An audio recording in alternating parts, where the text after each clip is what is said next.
Good morning, good morning, good morning, and welcome to the Great Lakes Health Radio program on Power 96.5 uh, FM and WUFO 1080 AM. I'm your host, Francesca Messiah, Manager, Workforce Development from Kaleida Health. And this morning, let me just tell you, the first half hour, we will be speaking with Haley Syke.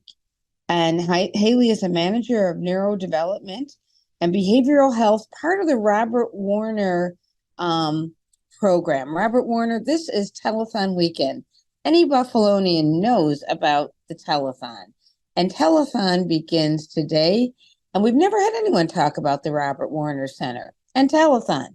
And our second part of our program that begins at 7:30 this morning, we're going to be speaking with April on talking about jobs for your high school students, grandparents, parents, foster parents, caring adults. Please tune in. Also, don't hang up at 7:30 and listen to a fabulous summer program for teens. Well, as always, I always have to get a little bit about Kaleida. Who is Kaleida? We are hospitals: Buffalo General Medical Center, Millard Fillmore Suburban, Oshai Children's Hospital, DeGraff Memorial Park. We are visiting nursing association that offers 24-hour home care for the youngest to the oldest member of your family. We have clinics for men. We have clinics for children. We have clinics specializing for moms who are expecting throughout, and our clinics are throughout Buffalo, north of the city and south of the city. We have two rehabilitation skilled nursing facilities. That's High Point at Michigan, as well as DeGraff Long-Term Center or long-term facility. We are with my new area working in workforce. I'm available for job fairs. However, if you have a health fair, please continue to send me your email about the requesting of what the needs of your organization, as well as speakers at Messiah, MESIAH at KaleidaHealth.org. Again, that's Messiah, MESIAH at KaleidaHealth.org. Now, I'm with our program. So, Haley, how are you this morning, Haley? I'm doing great. How are you? Good. Haley, do me a favor and give me the correct pronunciation of your last name. Syke. It is Syke. Okay. It is. Okay, thank you. And again, Haley is a manager of neurodevelopment and behavioral health at Robert Warner, and which is located. Is it in the Conventus building or at Oshai Hospital? It's in the Conventus building on the second floor. Oh, okay. And if you haven't been in that building, I have to say my bank is in that building. And what I just enjoy seeing all the children in the building. So could you just please describe the services that are available at Robert Warner? Sure. So Robert Warner is actually a diagnostic and evaluation service that we have here. And we also offer therapeutic rehab services to children with known or suspected disabilities. Some of the programs that we have under the Robert Warner umbrella include comprehensive development, which just follows development from birth until they don't need us anymore. We have the NICU follow-up program. So when a child gets discharged from the NICU, they will follow with us to see if they've had any problems due to prematurity or their NICU stay. We have a Down syndrome program, and we work in collaboration with Gigi's Playhouse. We have a feeding and complex care program. And a feeding program is for children that are having issues with feeding. They may have a trach or some type of disability that prevents them from eating normally like the rest of us. We have the Autism Spectrum Disorder Assessment and Evaluation Program.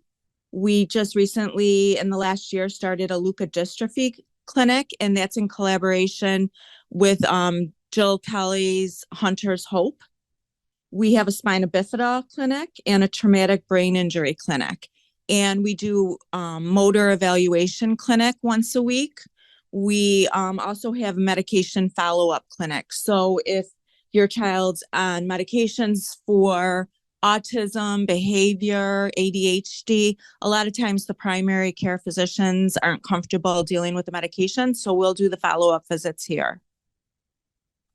We also, just so you know, we are also part of the children's physical therapy, occupational therapy, speech therapy, and what Variety Club does help us with is our aquatic center.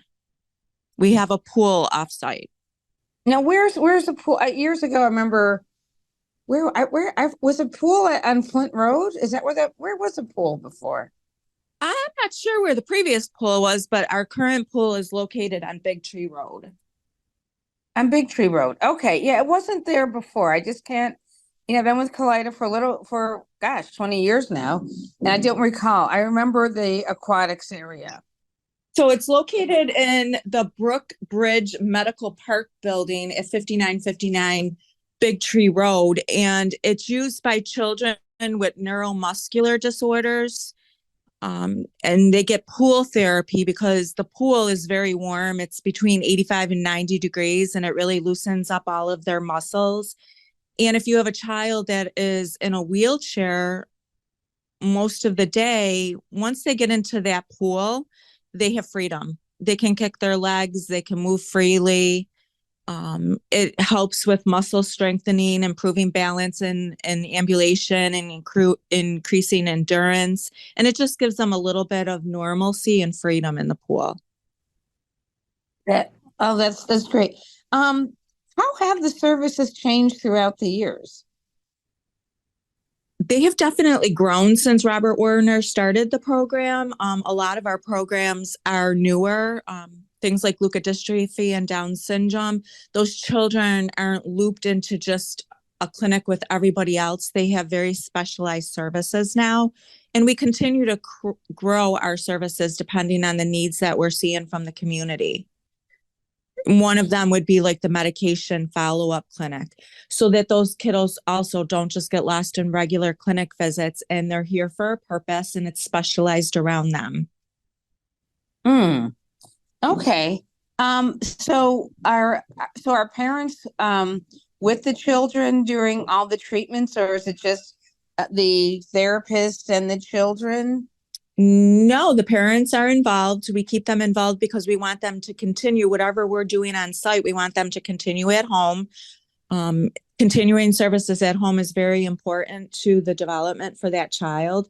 So even if they're having an autism evaluation, they may not be in the room, but they'll be next door in the observation room and they'll get to watch. Oh, nice. What types of because I'm working in workforce, I'm always curious. Can you just say, okay, so you have your master's degree, and what type of occupations, if someone is coming out of school listening to the program, what types of who staffs this area? Who staffs the Robert Warner Center? We have quite a bit of specialties here. So we have nurse practitioners that work with our pediatricians and specialized providers. We have RNs that take care of the needs of the parents, from calling in their prescriptions to linking them to community services. We have social workers, dietitians, which is very valuable in the feeding clinic, obviously. We have physical therapists, occupational therapists, speech therapists, even medical assistants. We have medical assistants that keep our clinics running every day. And I just have to say that, and so everything that Haley mentioned, if anyone is, thinking about careers or working in that area, you named several different types of staffing that are at Robert Warner, and different levels of degrees. Yes, and we're always available to give a tour, so you can see. Like I said, we're not normal care, we're specialty care, because we're focused on abnormal development and how we can help that child either improve that development or come up with ways to work around their abnormal development. So a lot of people aren't aware of this field. So you're always welcome to call me. I'll give you a tour. If you need some community service hours, I do take high school and college students. They can come and work in the field, and I will link them to be able to see some of the evaluations or the therapies while they're making their decision about what to do in college. Okay, so for that, can you give you an email address or a phone number if someone would like to contact you? My phone number is 716-323-6503. And my email address is hcych Health, all one word, KALEIDAHEALTH.org. And what is your master's degree in? Leadership. I'm a nurse by trade. I have my bachelor's in nursing, and then I have a master's in leadership. Oh, that's wonderful. Something that really got me interested in this interview is how early are children diagnosed with medical conditions? I want to make sure that didn't get lost in the first part of your conversation. Right. And that is important. So we do have a NICU here at Children's Hospital, and we follow the children while they're admitted in the NICU. Our therapists actually work up there. One of our providers is a neonatologist. So she takes care of the kids in the NICU, and then she sees them in our clinics. And we also have an early intervention coordinator on site here at Robert Warner. So we try to link them to early intervention before they even leave the NICU. We are now able to diagnose cerebral palsy much earlier using the Hines method that just last year my therapist trained in. And if that happens, we can get them linked with therapies and early intervention much earlier so that we're not waiting until school age to say, oh, they have some disabilities. We've already been working on them. And that's what I find is so amazing because to me, that is what can be so frustrating. We also, I want to plug this too for children with Down syndrome.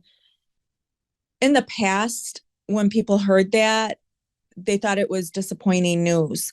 It's really positive, everything that's available for a child now that has Down syndrome and for the parents and through Gigi's Playhouse.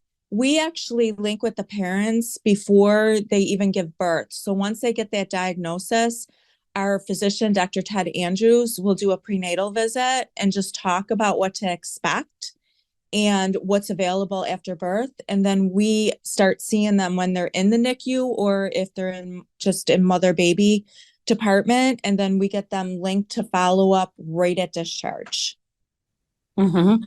Okay. So Yeah, go ahead. Sorry. I mean, no, I'm just saying, so that's something that has changed too. And that's the same with leukodystrophy. That's very rare. And in the past, people would just be out there kind of on their own. And now we try to link with them while they're pregnant so that they know they're not alone and that there's services and help right at the time of birth. Leukodystrophy, you said it's called? Yes, it's what Jim Kelly's son had. Yes. Hunter. Yes, so we're linked with Hunter's Hope. Oh, okay. Um, and then so are there treatments? So we talked some about the treatments, but what type of treatments are then the parents and not just parents, but siblings, grandparents, foster parents, what are they then? What are examples of treatments they're able to do at home with the children? Well, say you have a nonverbal child, we teach you different ways to communicate with that child, like pictures saying they want to eat or they want to get dressed. So the treatments aren't curative treatments, they're adaptive treatments. They just will teach that family how to interact with a child with disability. The same with our motor clinic. We may refer to the pool or we may refer to physical or occupational therapy to help strengthen the muscles that they do have, but also just to adapt to the disabilities they have. I don't know if anybody saw the Celebrity Child for Variety Club this year. It's Ollie, and he has had in his short life 100 broken bones, I think they said. He has a disease process that makes his bones very brittle. And he follows here for therapies and he goes to the pool. And they really develop relationships with the staff here. And so do the families. So the treatments are very well rounded with the whole family. It's not just for the child, it's for the family also.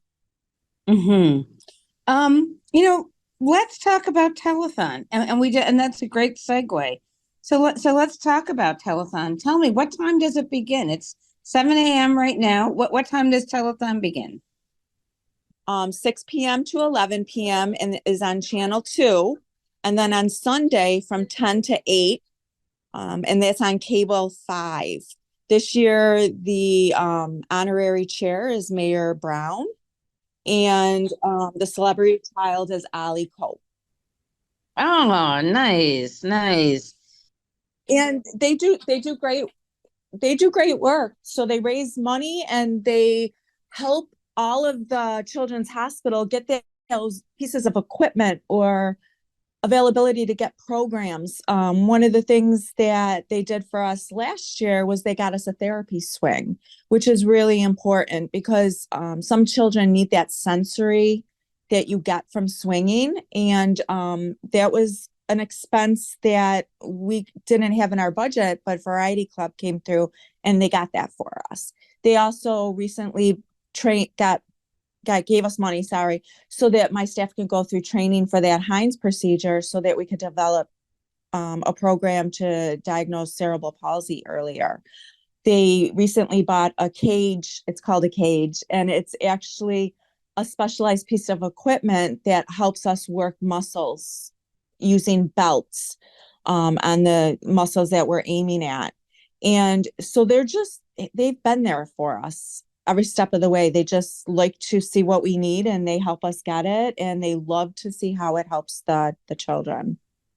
And I have to say, this station, WFO, has always been rooted in faith, faith. And I just want to say that we should all be so thankful that we do that we if we have a healthy child, because you see what happens. I remember asking my father, did he mind that he had three girls? There were no boys. He said he didn't care. He said he just counted our fingers, our toes. We were healthy. He just wanted healthy children. It didn't matter if we were a boy. It didn't matter if we were a girl, but he was just very thankful that we were, healthy children. And talking about children, the other day, the little boy, here I am getting ready to do the show. And I always talk to kids and families. And I said, well, look cute, whatever. And they said, I don't even know what I asked, but they said he was here for therapy. And he got up at the second floor and he was learning to walk. And so I could see if this little boy couldn't walk at one point, he walked for several steps. He took several steps. And they were carrying him, but they said he was, because he had cute shoes. That's what it was. And so I just want to say thank you, because this family, they were smiling and they put him on, they let him walk and he walked with his cute little shoes. And I thought about it. I said, well, friend, I said, he's probably getting his therapy at the Robert Warner Clinic it was Conventus building. So I just had to share that with you. So when our therapies, does that take place? Like, is it 7 days a week? Is it during the Well, day? So yeah. we're a Monday through Friday clinic on both sides, both rehab and Robert Warner Diagnostic Center. But my therapist for therapy, they see patients on the weekends also, and they're on call for any issues that may happen up on the floors. So they see outpatients, but they also go to the NICU and they see inpatients. So they develop their relationship while the child is still an inpatient, and then they bring them down to our outpatient center. And when you were talking about the little boy that, is learning how to walk, my staff gets just as excited as the parents. It's incredible to see a child that hasn't been walking and they start walking and they're so proud of themselves and we're so proud of them. Uh-huh. Nice. Anything else that you would like to share with our listeners about Robert Warren. Oh, I know. Last question. What age is there? What age? Like how many years do children come for therapy? And is there a certain age where they, lack of a better word, age out? Right. We see children from birth until the age of 21. Motor clinic, we do go longer than 21 because that doctor has privileges to see adults. But in the pediatric clinic world, it's usually until 21. But we will help you find services in the community when you need to start transitioning out. And that's where the social workers probably come in. Correct. And we also work with Parent Network, and they're a great organization that also helps us find transitional care. And it's fun, yeah. And Parent Network is also on the board of the Near East and West Side Task Force, where I'm executive director. But I didn't know that they did that. I didn't know that they work closely with you. I've been working with them for over 10 years, but more of Yes. their educational programs. I didn't realize it. They're great. Buffalo to me is just a wonderful city full of resources, not for profits, things to really improve and empower families. Any closing comments you'd like to share with us? No, just if anybody has any questions, you can definitely give me a call. I can help direct you. We also have third floor full of clinics that are not part of Robert Warner, but they are all pediatric clinics. So I would be more than willing to help anybody find where they need to go. And tell us that part again if someone's missed it and they're interested in working an internship at Robert Warner. Is that what you said? Right. Just give me a call, 323-6503, and I can set you up. And say it one more time because I know I missed it on my end. Sure.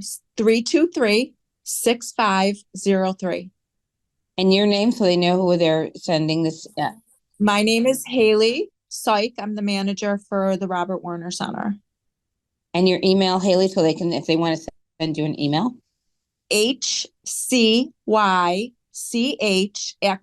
Health, all one word, KALEIDAHEALTH.org. Well, Haley, thank you so much. Will I see you on the telethon? Are you in front or are you behind the cameras? I know you're there. I'm behind the cameras. Oh, all right. And when is telethon? It begins today, Saturday. 6 p.m. and continues through Sunday, 6 p.m. to 11 p.m. on Channel 2, Sunday, 10 a.m. to 8 p.m. on Channel 5. Oh, and lastly, I'm sure telethon would be annoyed. What if someone wants to send a donation? How would they send? Do you know how they would send a donation to telethon? Well, they can definitely call in. And Do you have that number by chance? it's not on the flyer. Okay, that's okay. Well, we just want you to know that we don't have the information for making a donation, but that's how all of these services are made possible. Yes. Yeah, Variety Club doesn't just donate to Children's Hospital. They donate to a lot of those little areas that we talked about, like Gigi's Playhouse and Parent Network. You know, they help pediatrics all over the community. Yeah. So they just help your child if they're born with any kind of a disability. They just help them to become a productive citizen, and then they can apply for work at Kaleida Health. Yes, they can. When We they always get need staff older. at Kaleida Health. Yes, yes. So Haley, I want to thank you so much for being our guest this morning. The Great Lakes, we'll call it, for being a guest this morning on Telethon Morning, and I'm just so glad you were able to join us. I'm so glad we were able to work this into your schedule. So thank you. Thank you, and have a good weekend. Oh, you're welcome.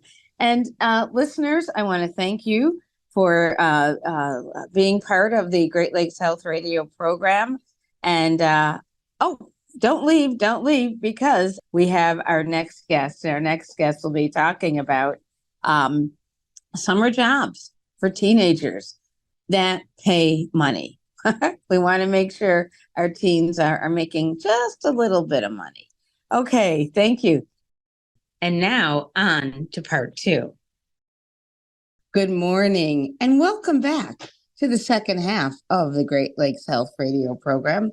with your host, Francesca Messiah, Manager, Workforce Development, Kaleida Health, and Executive Director of the Near East and West Side Task Force.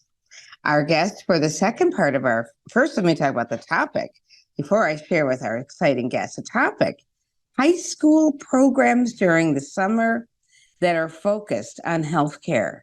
For you parents, grandparents, foster parents with high school students, this is for you. And our guest is Mrs. April, the one and only Mrs. April Schneeberger, who is Executive Director and founder of the Collaborative Center for Social Innovation. April, did I say your name correctly? Yep, you got it, Fran. Did I? Okay, thank you. All right.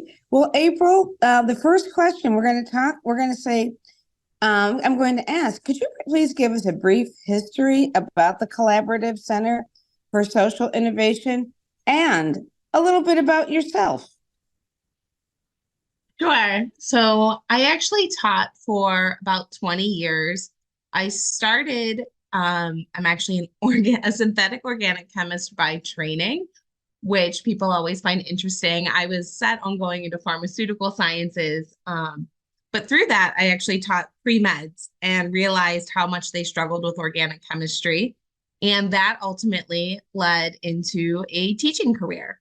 And so I had been teaching for about 20 years and really just saw how our students thrived, when they had the chance to learn by connecting their academics to what was happening in the world around them. And, we're talking about high school students here, so they still had very set schedules. But, they were craving ways to be helpful and to impact their communities. And they needed more avenues and opportunities to develop their ideas and be heard. And so that's what led to the founding of the Collaborative Center. We empower our teams to be agents of change in their communities. Well, you know what? You said that you taught chemistry and how students struggled, but you didn't teach me. I'm sure there are many of us out there, many of our listeners who struggle with chemistry. So I am really glad that, and had teachers who didn't say anything or much about that. So I'm glad that you were there for the students to help them out. Why is it important for students to be involved in educational programs, especially during the summer months? Yeah, the summer, I always say, this is such an incredible time for our students because they have a lot more flexibility. They're not tied to a school schedule with set classes. This is really a time where they can immerse themselves and explore their interests and discover who they are and think more about who they want to be. It's that experiential learning where they're doing and they're figuring out, do I like this? Is this something I want to pursue? How does this connect to my life? And the summer is the perfect time to do that. Yes, and that's so true. And I like how you say to that, do I like what I'm doing? And then maybe they can go on their phone and research or the library and research that idea that they really like. Okay, the real reason why we are here today, could you please provide a brief outline about your summer program and what sets the name of your summer program and what sets your programs apart from the others? And is there an age limit? Absolutely. So we have two options for this summer, and both of them really give our teens, we're talking about high school students, so age 14 to 18, are the age range for the students in our programs. But we give them ways to develop solutions to challenges that they're seeing in their communities. And this summer, we are focusing on health equity, and it is nutrition and how it relates to chronic disease. And then our second program is more immersing in nature for mental health, and that is connecting climate change and the environment and conveying messages through art. What makes those programs different really is that we go beyond just academic knowledge. It's not just, learning about the content that you would learn in school. it's actually doing and seeing how it connects with the community around you. And, we build those social emotional skills and leadership skills. And perhaps most importantly, we build out the professional networks. A lot of times what we hear from our students is that they'll do a summer program and then it ends and that's it. There's no more contact. There's nothing more. The students are kind of left to find what's the next thing. And so we have a strong focus on connecting our students to professionals in the medical and public health and community health fields so that they have that continued support system. And obviously we're there for them too, as they kind of move forward and navigate, their careers in college in the future. I think it would be really good to highlight here too, that equity and accessibility are really at the core of these programs. So thanks to our partnerships, we're, as our organization name says, we are big into collaboration. So our collaboration with Villa Maria allows us to provide college credit to our participating students at no cost to them. And we are Mayor Summer Youth and an Erie County Summer Youth worksite. So our students who are eligible are able to be paid during this time. We provide them meals every day that they're there and transportation.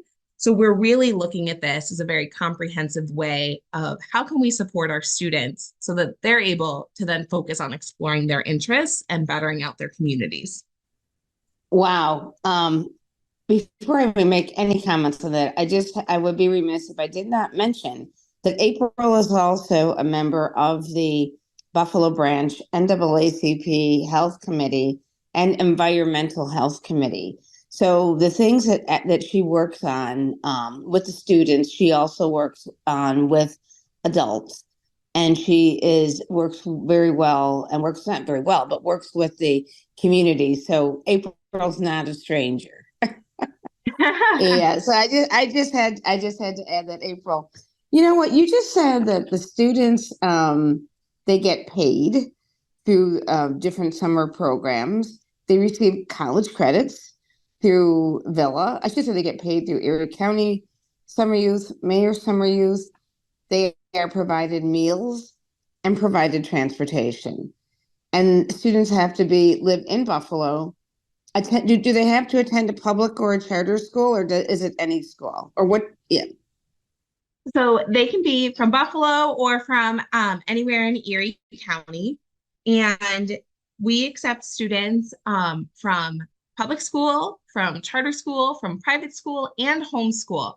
And homeschool. Okay. Yeah, we really look to make a diverse cohort. It's the lived experiences that we want to have as many perspectives as possible.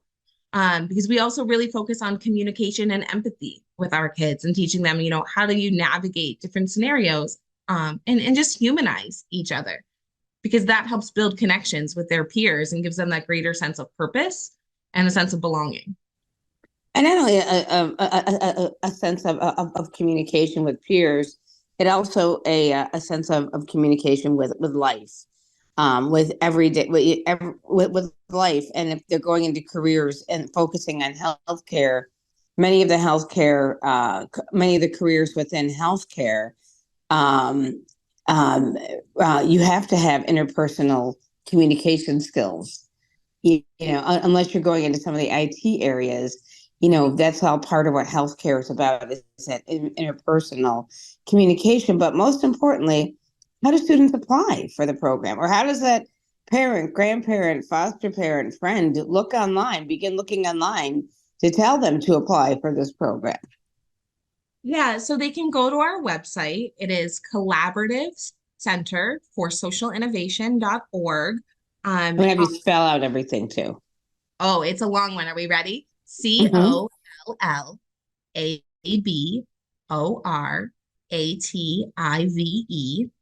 And then center, CENTER, for FOR, social, SOCIAL, innovation, INNOVATION.org. Thank you. They can also go ahead. Yeah, I was gonna say they can also follow us on social media. We have all of our links right on there. On Facebook, it's Collaborative Center for Social Innovation. Instagram at Collaborative Center. And then on LinkedIn, they can find the Collaborative Center for Social Innovation on LinkedIn, or they can connect with me directly. April, my first name's Apryle, Schneeberger, Schneeberger. I'm happy to, talk with people one-on-one too. If they're deciding which program is the best fit for their kid, honestly, it's just how can we have a fulfilling experience for all of our youth.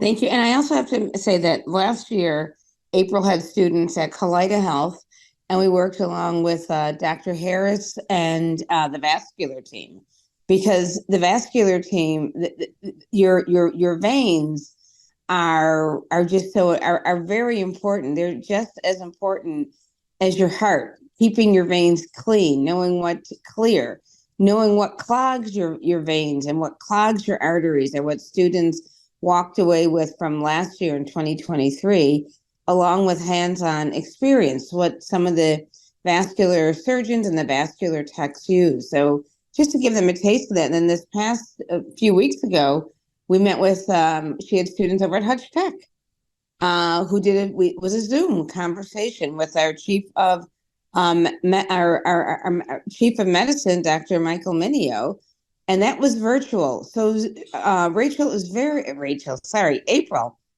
creative in working with students in a very positive way. And so I just want to commend you and thank you, April.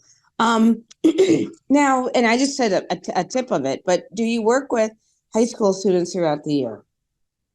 We do. So as you said, we're currently doing after school programs, and we are able to come in during the school day. Schools have, different courses, whether it's service learning or, it's AP seminar. They're looking for different ways to engage their students during the day to make sure, that their minds and bodies are engaged in the work that they're doing. We also see improved academic outcomes whenever we incorporate this type of work. And so, we're able to do it during the day. We're able to do these things after school. As you had mentioned, our most recent one was on the social determinants of health. We also offer programming in environmental sciences, where we have kids collecting data for NASA or connecting with youth groups halfway across the world in Kuala, Kenya, and, neurology, mental health. Really, the options are endless, because there are lots of challenges that our students want to take on and start to develop solutions to, and explore more. So this is the perfect way and the perfect platform to do that during the traditional school year. And I know you had mentioned AP. I think of AP, I think of Associated Press. Is it Associated Press? Oh, no. So AP, they're advanced placement courses where, they could be earning college credit, they're college level courses. They just came out with AP Seminar, which allows students to actually complete independent research. And then they can present on it. That's something that's new to a lot of teachers. And so, we're able to provide a lot of support and say, these are excellent ways that students can do research. These are 5 organizations that they can connect with in the community. I mean, we love connecting. Buffalo General has been there for us multiple times. Buffalo Center for Health Equity is always there whenever we need people to talk with our students. All of our partners on the medical campus, Councilwoman Everhart's actually meeting with our students next week. So there are lots of incredible opportunities there, and we're able to provide that support to help connect the high schools and the teachers to these opportunities. That is wonderful. And you know what? So I have my parent, grandparent, foster parent, caring adult hat on. And could you just talk a little more about how long have you been working and organizing the summer program? And I want to make sure my child gets the college credits at Villa. That's what interests me, with my parent hat on. So could you talk a little more about how the college credits work, how you're able to make that happen? Yeah. So we met with Villa Maria College. And if anyone is not familiar with Villa Maria College, I highly recommend that you check them out. They are very much aligned with our vision, and that they see that comprehensive and holistic approach to developing kids into, into adults, and helping them explore their interests and taking them to the next level. They are very grounded in the work of equity, and really looking at how do we improve the economic circumstances of our students who are applying and coming here. And so we're able through funding to make this available to our students at no cost to them. And that's a huge kudos and thanks out to Villa Maria for seeing that vision and seeing the importance of that, because this is the momentum that a lot of students need to see that future for themselves. Mm-hmm. So if a student is applied for Mayor Summer Youth, and they're in your program, then how is that connection made with Villa or through Erie County Summer Program? How is that made? Yeah, so the applications are already out for Mayor Summer Youth. Erie County Summer Youth should be out, I believe, in the next month. And once, they apply through there, they can request the Collaborative Center as their work site. And then Mayor Summer and Erie County send us a list saying, these are the students who have requested you. We connect with those students and we meet at Villa Maria. That's our home base in the summer. And, from there, it's pretty much like a college class. We distribute the syllabus. We talk about what the expectations are. If a student says, I don't think I'm ready for this yet, then we say, that's okay. You're welcome. Spend the summer with us, still do this program. And if you want to come back next year and do college credit, that's fine too. It's really about meeting the students where they are and where they're comfortable, and then helping them grow. Mm-hmm. So then, okay, so they would, do they, okay, so I'm just trying to think it out there. So then do they catch the bus to Villa, and then for all the locations, if they're going to ECMC or the Catholics or Roswell or Colida Health, you then have the transportation from Villa to make sure that they get to the different sites for their lesson? Yeah, if it's someplace, on the medical campus, we say, let's just meet there that morning. We'll spend the whole day there. That way we don't have to move back and forth. We bring lunch there for them.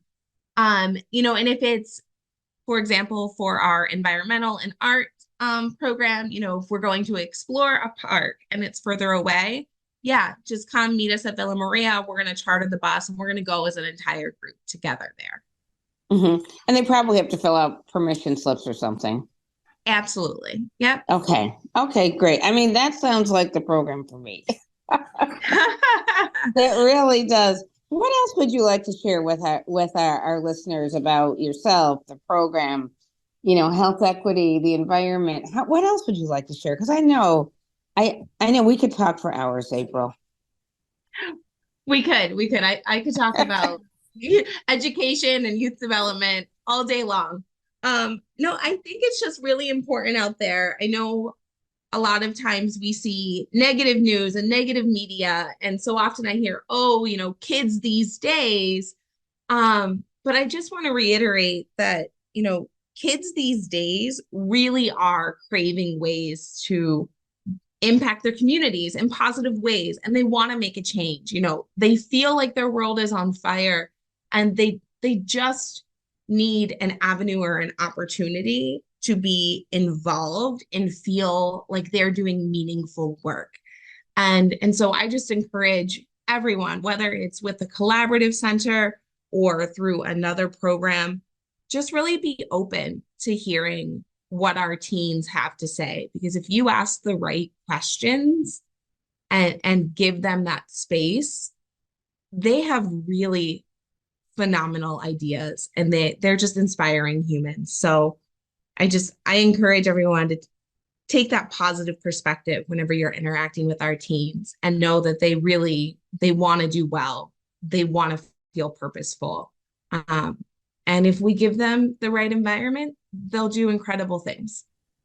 And I have to say, I have been around a few different groups of the students that you're working with. And they're very well behaved. I mean, I mean, that's all I'm going to say. They're very well behaved. And is there a secret? I mean, like people talk about those youth. Well, those youth were us. And that's how I look at it. When they say, oh, how the youth. Well, at one point in time, that's how people referred to me. I'm much older, to you, who's not as old.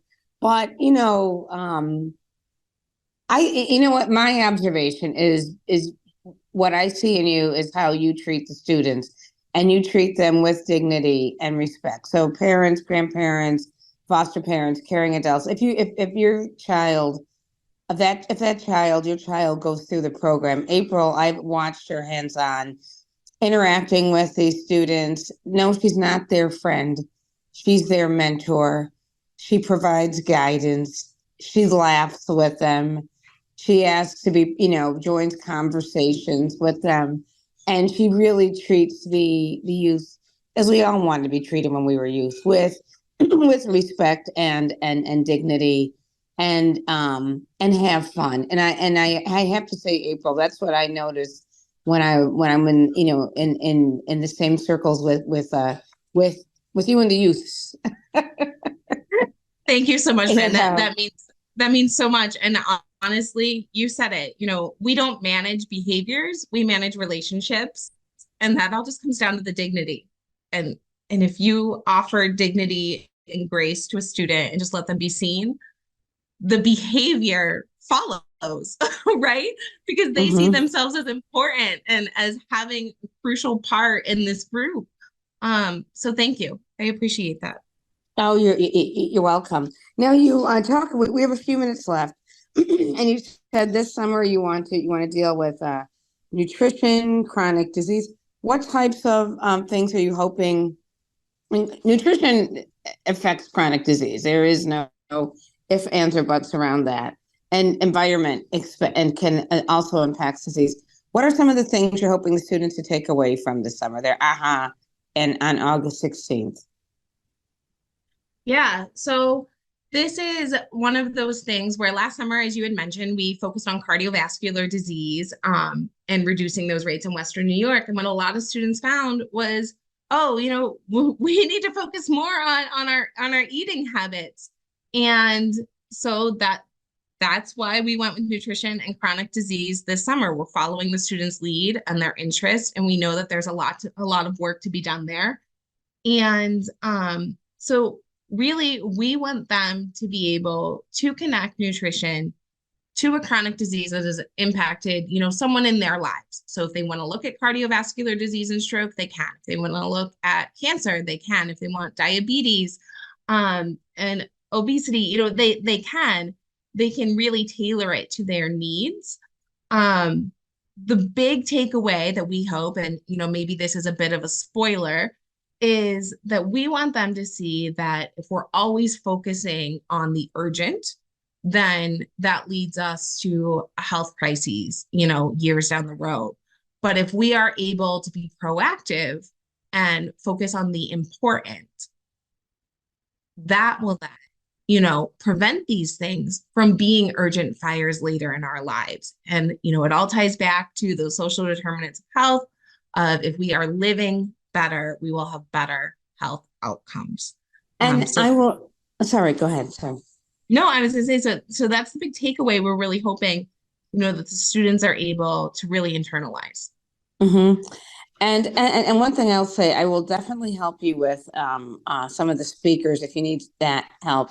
But our listeners, years ago, we would think about stroke and heart attacks. We would associate some of these things with being older, but it's a younger. I sit in on meetings. It's some of our more and more younger people are having strokes, and because of the health. And that's why I am so happy you are beginning now and talking about nutrition and chronic disease, because nutrition and chronic disease can begin affecting us as early as our 20s and 30s. So it's spot on that you are spot on. I guess you should be right on. It's spot on that you are speaking about this, because it in fact impacts us.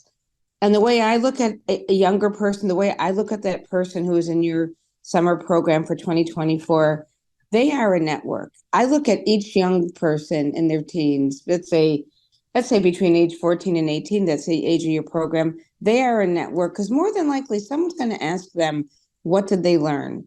And that's why I'm glad that April has the program through the Collaborative Center for Social Innovation and Justice, because they will then share their information that they learned about chronic disease and nutrition and hopefully help a family member.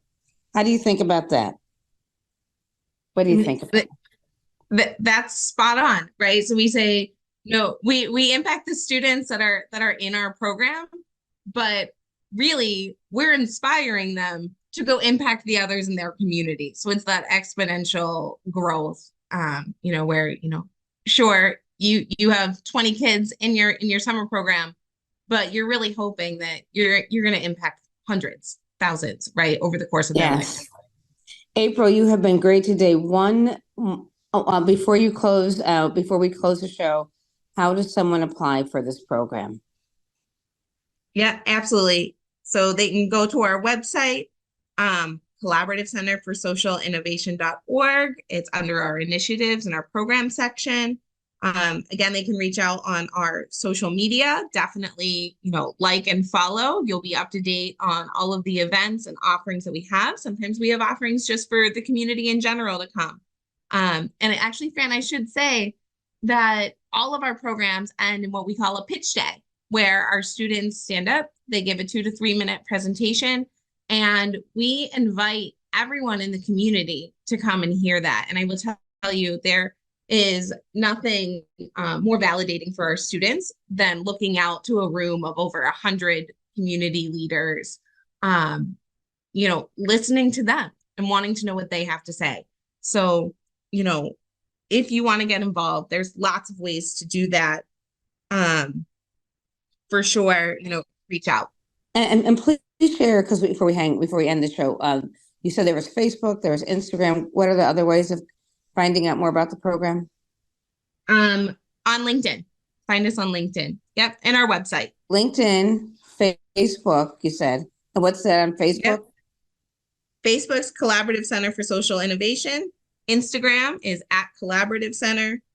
LinkedIn, you can follow Collaborative Center for Social Innovation or connect with me directly. Again, April Schneeberger. Last name is SCHNEEBERGER. Our website, Collaborative Center for Social Innovation.org. And April, I have to say, next time you have to show me how to use Instagram. We'll take a picture and it'll be your first post, Fran. Thank you. And this morning you've been here, you've heard a conversation with April Schneeberger, Executive Director and founder of the Collaborative Center for Social Innovation, talking about this summer program. So I want to thank April for being our guest this morning.